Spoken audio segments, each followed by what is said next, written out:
World cup winning कॅप्टनला जर कोणी शिव्या घातल्या, तर तळपायाची आग मस्तकाला जाते. कारण त्याने देशाचं नाव केलेलं असतं, देशासाठी काहीतरी केलेलं असतं.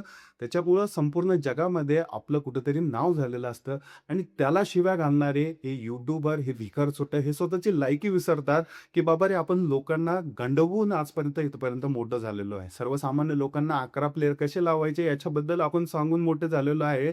आपल्याला एवढं समजत नाहीये, की समोरचा जो व्यक्ती आहे, जर त्यांनी डिफॉर्मेशनची केस आपल्यावरती टाकली, तर आपलं करिअर तर काय, पोलिस ज्या ठिकाणी मारतील ते ठिकाण सुजल.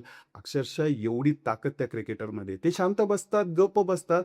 त्यांना इग्नोर करावं लागतात या गोष्टी. त्यांचा परफॉर्मन्स खराब चालला, तर तुम्ही त्यांना शिव्या घालता. तुम्ही अक्षरशः खालच्या पातळीला जाऊन तुम्ही बोलता. तो काय तुझ्या घरचा बाबू आहे का रे बाबा? वर्ल्ड कप विनिंग कॅप्टन आहे. त्याचा परफॉर्मन्स जरी खराब असला, तरी तो त्याच्यातनं रिकव्हर करेल. ज्यावेळेस चांगली सेंच्युरी मारेल, तर तू छक्क्याकडे टाळ्या वाजवत येशील. परंतु आता तू त्याला एवढ्या खालच्या लेव्हलला बोलतोयस, याच्यावरून तुझी लायकी स्पष्ट होते. तुझं काम काय आहे? तर 11 प्लेयर कसे लावायचे, 12 प्लेयर कसे लावायचे, सर्वसामान्य लोकांना सांगून गंडवणं, यांसारख्या फालतू गोष्टी करणं. त्याच्यातनं 1-2 गाड्या काय घेतल्या, एक बंगला काय बांधला, तर तू लई मोठा सुतवाला धुरंधर समजतो का? तुझी लायकी नाहीये सूर्यकुमार यादव समोर बोलण्याची. मला या असल्या गोष्टी बोलू वाटत नाहीत, कारण तू सारखं याचा व्हिडिओ मी फीडमध्ये बघत होतो. तळपायाची आग मस्तकाला जात होती.